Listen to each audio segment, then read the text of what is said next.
can help and make it better than what it is today if I'm able to turn that one city to whatever cities, or if I'm able to turn that one hen or one cock to whatever farm, or if I'm able to turn that little thing into a big mighty ocean. So at age 8, you started a poultry farm, and you've never looked back from that time. Clearly making, thousands of CDs, then into dollars and all of that. At what age did you make your first million? I think I've said this over and over. Yeah, but of course, it's a new audience. And I trade up for a be quine, or some no me, you didn't come. And come on, I be dino ever cheddar. In fact, what can't seem be to me, no me who said the greatest mistake why nipa de when this was doing and yenina and I also did to ga. I did you a one ma, Jama and Kofo, or Mancasa, Enfa or Muti, and Pim. If you say, especially young Abby before near your tears, no, and I knew no, ye try say your best, no, near tears, and I near him no, na ye cassa a farm. Indeed, a bear papa said, Ube Jamo, I'm on my cassa, acassa, till say when this were doing no, a bear day, a bebum. Ube Jamo, Mama cassa, till say when this were doing no, a bebum. But when ya Edwin, this were doing no. Edu tudwa anasa wo de ni hina tudwa anasa wo fifi mu akosi ase a afi ne aka ne se omo be se no asem okan na nyese bia ya asembone adwenpa oman bapa bia anasa obi oye bibini bia no wo saa anisuade hu no nanso no saa anisuade hu no nkofukuo bi ene ya nkasa ya bibima mu hanom meka nkofukuo bi enkofo bi omo man mu no omo bi betumi di ama omo kuro no adi yie no je so omo ba Africa ha no matumi abefa saa ne ma no ama omo yie die omo kanko akoso no omo mpe saa asem no kra ate nti enya hu saa adwen no ewo otiri mu na ye de namwa wo nkofo so omo na wo ba kra na ye de befa omo so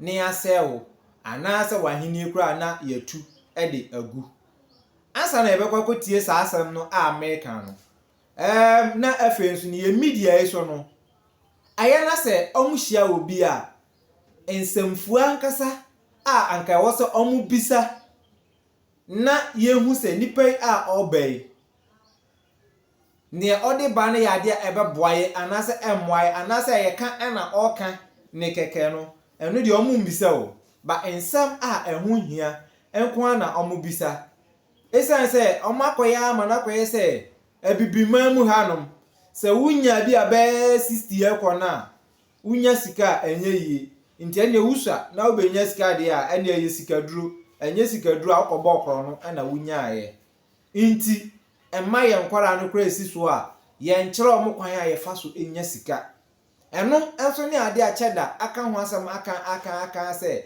ye education na nkasa no eye scam.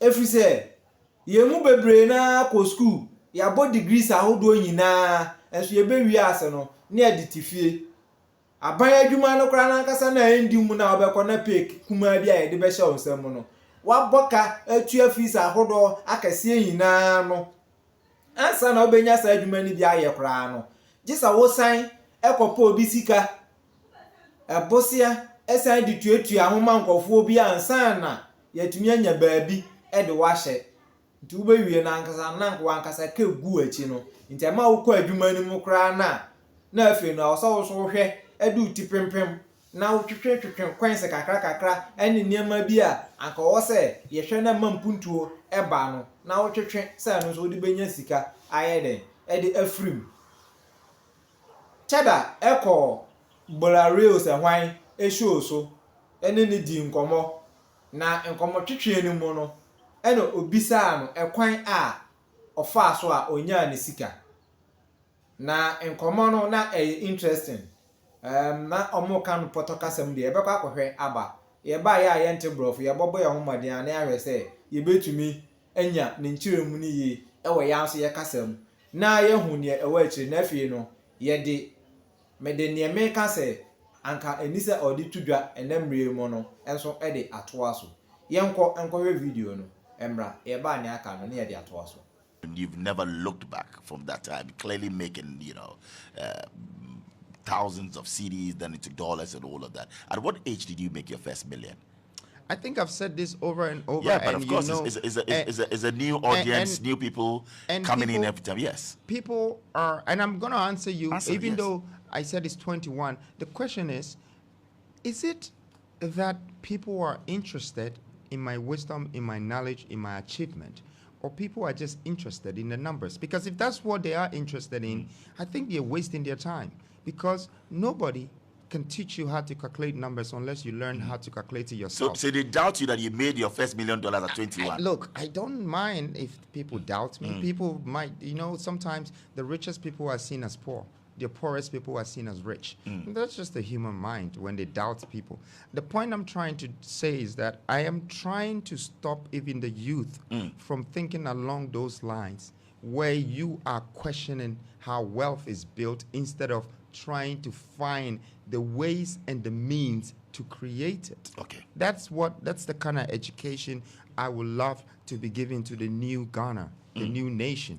That, don't ask people, where did they get this from? But ask them. But that's a very legitimate question. I know, but I'm just the where or the source of the money is important. It's not. You're right. Yes, you're right. You can. But if you put a policeman and you put a businessman and you ask them to ask the same question, the policeman will ask you, where did you get the money from? Right. That is being authoritative.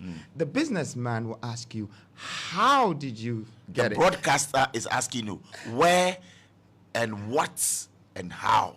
The broadcaster? Yes, and that's me. I'm asking you, Okay. What is the source of wealth for you? Well, the source of wealth for me is basically finding a way to create profit out of a great reason, vision, notion, or even a plan.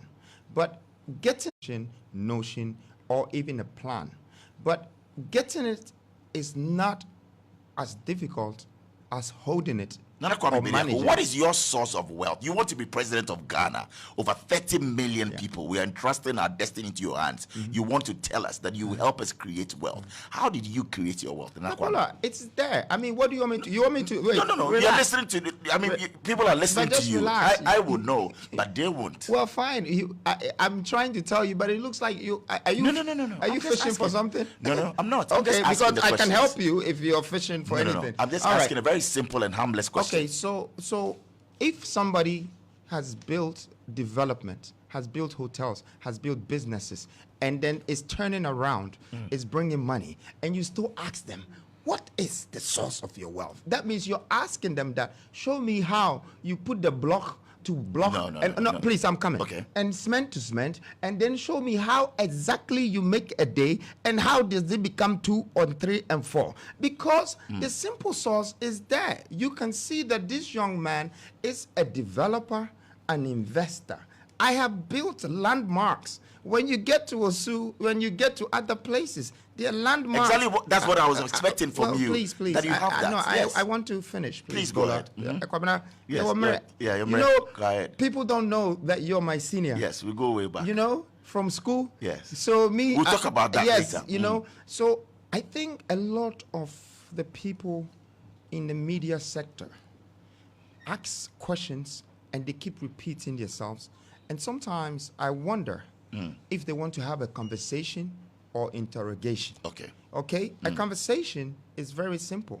You're supposed to be smart and wise enough to understand that, okay, this is the explanation. But if you want explanatory, that means, okay, give me dito figures, this, that, and that wouldn't be a time on the radio. That's not what I'm after. I just asked you a very simple and harmless question. Do you think I've answered you? No, I'm asking you a question and kindly answer it. I'm saying, what is your source of wealth? You can say, oh, okay, I'm into hospitality. Oh, I'm into, I have a cement factory. I have a hotel. I have this. That's all I want to know. What is your source of wealth to motivate the youth? Simple question. I said that. And I think even the youth who are already listening have done their research already. Today, the internet, it's the next Bible, or or whatever platform. You know, you Google FJC, I will come up. Correct. NKB, I will come up. You want to know how many cars I have? Is there. You want to know if I have more than one wife? The internet will tell you. You want to know what I really do? The internet will tell you. But I'm just saying that there are much more greater things that we can talk about in terms of planning than repeating questions that I think Ghanaians have heard it 100 times. Well, you know? Granted, and I'll give you that. I'm just asking the questions, and it's not to find out or to query you, like you rightly mentioned. That it's not an interrogation. I think it's an interview. So let's get it's that a conversation, clear. right? It's a conversation. Absolutely. I just wanted to. But I hope that the question was answered, though. Well, hospitality, development, okay, investment. Now you give an it industrialist. That's it. It's all there. Like it's all there. And I said it from the beginning, but you still said no. I think that maybe is the mindset where you think I am coming from, and you feel that I'm asking the questions and being interrogated. But no, it's not you. It's not you. And I was addressing everybody, like in terms of the media platform. Fine. So simple question. I don't think that they mean to interrogate you. I think so too. I think what you're saying, you have a point, but you should also understand that I have a point. All right, Abusia. On an interview concerning baby and I kind of fast when you're in Nisika. Say the same me can Ghana no at a younger age now being Sika. Near maybe not just say others work with this group and answer for Bokrono and a winner scan. And I had this mentality, neither say I dream one and I do sad being to know Yakola, not as a old year. The Nissis got a power queen. A idea, open media platform this week now, question, Omubisa no. And all your business is one nipper year. Onyas SK we are any one. Re me and then nipper sign a chica crack. Timer na me yet. Me business me kasika na me de start here bia sanka me so no me tumi ediko manim saa anka bia me ka me story a enkofo be kase no ne all kan die enya nokre intina da bia me kase yen try say ye betu bibia mu ye betu yesua bibia frim one thing na now ade ba ko we ye bi before one say situation bia baba bia ne yesua hwe frim o say be ya odi na ba ya ndie ya ona na ebedi ya ona saa but ye sua hwe film me the type me no all life me live bi me share movie me tie advice me tie nyom and me share movie especially me pay season movie no share na me share no in fact me new experience ahodo bebre efrim e ba ne say even kwa na bia kasa say bi obi be pro ne munim ne sa anya mani ina no e ma wutumi enya narrate afrim ne ameka ina ne say bibia mu no sa wo try say wo benya nimdie afrimu a sa nimdie na obepeke nti ne ka tro say nimdie ho no eye tumi sa nimdie na obepeke no ebetumi ama wa achieve ade bia eye great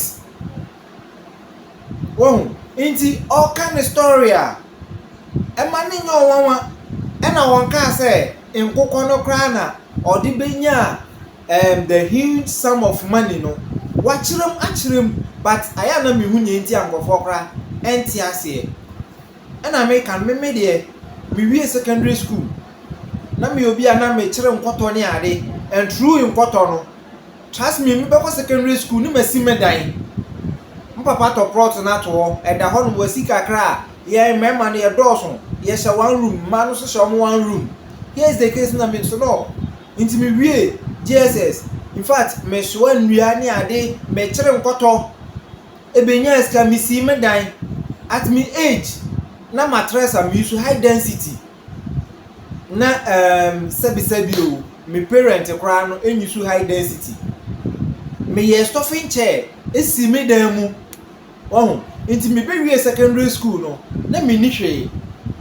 And me back to a point say no me TV na me deck me nua ba ko wa kurase burger ono so kire nkoto ne nam ne ade ntimi sika wo no na me koton ma no me koton sa TV ene deck na sa table ba ko ya na ba so aye de ne ma sisi sisi eton ma no sika ne be wo ya to the stand say me koton ke ara no efiri mu obi oni modi asampa bia eni me na sunsun asɛm de mitumi me fire spray ni wei e wa ha no ma na nye yi eye niema bi nti e na saa niema ni na san free me nsa enti wo de ye fa sunsun asɛm kwanto nkyɛn a cheda kan asɛm bi sɛ sika kora so wonim sika kora no enye se savings o but how a obetumi adane dan sika no na asan awo bebree me was high experience no nti me ne o kan na nya me wanwa e na mind you to say asɛm na make me at that time no na nkofo bebree na enhu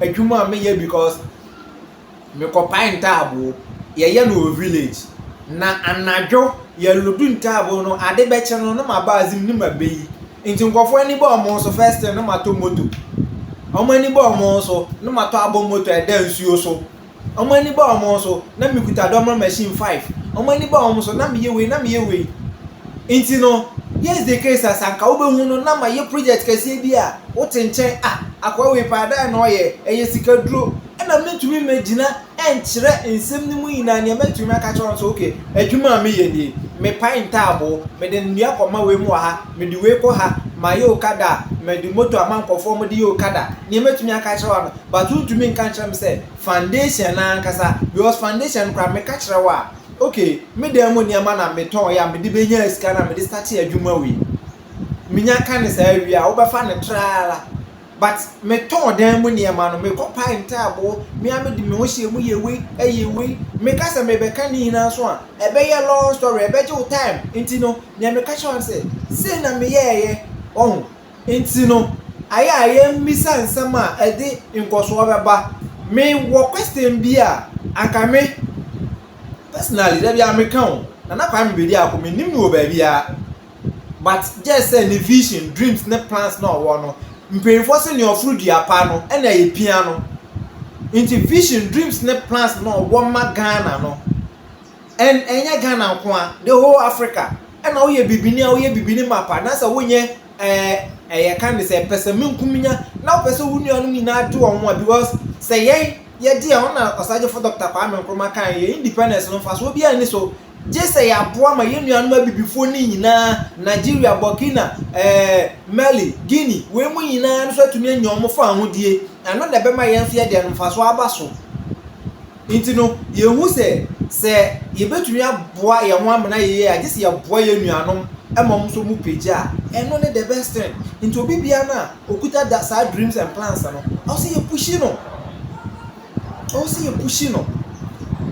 Inte sa na asam na ede etie one question na make am say me share cheddar one on one and trust me I know say me share one day question na me bisa ne say sisi a kantanka e wo ye mamu ha no hwe kasa wo ye machines a wo ye farming improvements are oje inti se ono no sisi anye youth no se ye man kwan na oma yes ye di nachi oba ehihye ben ana ode beto honom e wo kantanka nyama a oye no eho anka me expect say media people no e bi bisa asem we kantanka nyama oye media no enka ho asem ena nsem hunu ana omugu media no so a omu ka ho asem na omu bisa afi asoa best ye best ya be ye ni ye ne ho eyibiem obi kan asama on back side we say miss no mattress asam no ne asen afro abetoto ano ne atoto momone de ahye wa no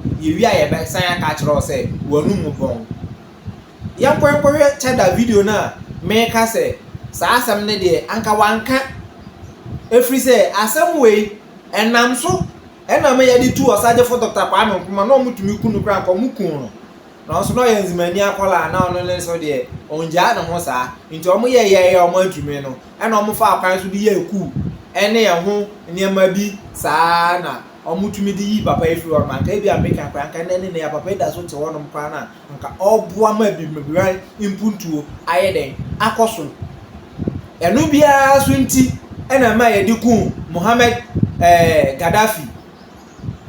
Gaddafi we aso bi ena ma ye di ku no so wunya ye wadwen se obeka Africa bom nko ade a oboa ombe so ye tia o because amunim sa Africa ye kan ye ho bom a ha omawie ya aba no kran so ye kan ho bom mo awie ya ba nti ukuta saa ni so ade hunu na enka pe last year ya TikTok live na obi ka say African revolution eno ni ade betumi aboa bibiman ama na fa ne to mapa afura no kran ba cheda election no dey ba nti want to me make African revolution ho asem and oye body na afra waka ebia de we amusi pa no so oka no na won kan ya waka say yes South Africa ye dey ho enye obi na be free no mai so no abekire ne yenye ya nkasa na ebetumi atake ye decision ye hwe na ekoso ye mu a da bi say ni say ye kodi enye ye fanfa ha ye fanto ha eno ene ade e beboa yen nti waka na omode Burkina president ede example ama or kase ono no obaye no wasizi French omoniama ne ade yes but ono no enye election no de bayo into all ba no ameka se bia mebeye we to monto abama me no hu se no mu di nkwasasam step down and for 2 minutes share sem no see ne oteso na onhu ne oso ye no see ne form and obetena so and oye the right thing into ono ne de no to me fan compare cheda de no enso kra no ne also see ne bokan waka hwe painful bi no ma turumu ya ye kan ho asabi omo to be kan play say ye njintu ba ono waka o se ye mamu ne anfa ntete ye sa na no kra no nya no na wo say ye kan ho asam gidi enyama hodo wo mamu ha no ma edi enya no na wo say ye concentrate obi ko sha ni dem no ko di no to a o be dey ko hu ana wo be ko ni dem akosa CCTV camera ho ana the security for be ko akogu ho no asam na okan no nyansa wo nti ya hwani focus wo nsam a nyansa wo mu no eho yakone kotie sa asam no na yekotie wie na so wante menka bie mu a makrawo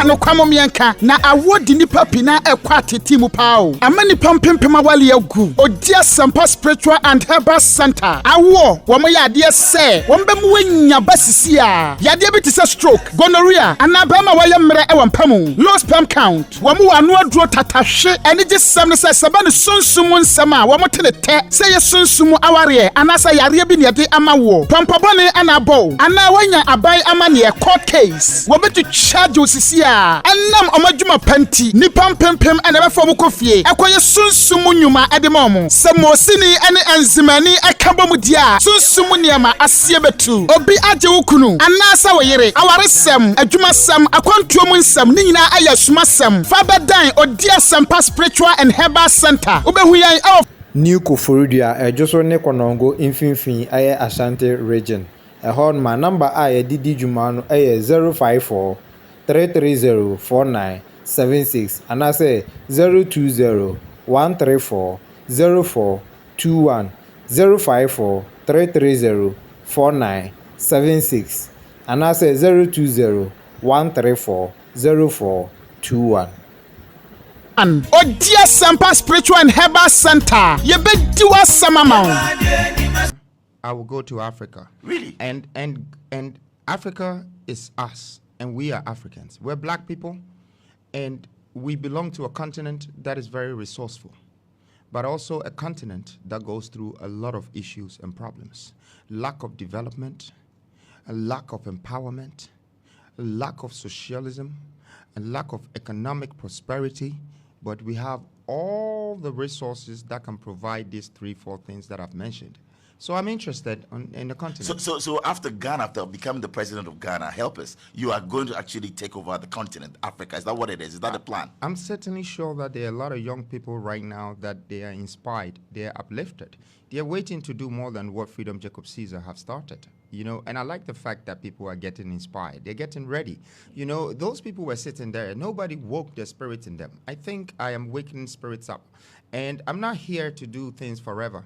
I am not the selfish or greedy type. I know how to share proportionally, hence the reason why I have enough to share for everyone, because I know how to keep it and treat it and make sure that it's spread around people, the right way. So I would think that if I can help Ghana, which is my motherland, and I have a template or a blueprint that will help the next country, I would open the border and join the countries, and So one Africa, and that is your dream, just like Nkrumah had it. Yeah, I mean, if you're not able to do one Africa, because now we have thousands of dialects, so uniting Africa by language can only be in English or French. Okay, and I believe that that's the reason why God sent those colonials here, so we can have one language to understand ourselves when I'm ready to unite. But I believe that I am not just going to use the word unity to convince people to find the United States of Africa. I think it's currency that I'm going to use to unite the continent. And I'm that one that will bring that currency that will have a value that does not depreciate, the kind of currency that doesn't cause inflation, the kind of currency that is not going to bring distorted economy that would destroy humanity, the kind of currency that will be patched by God.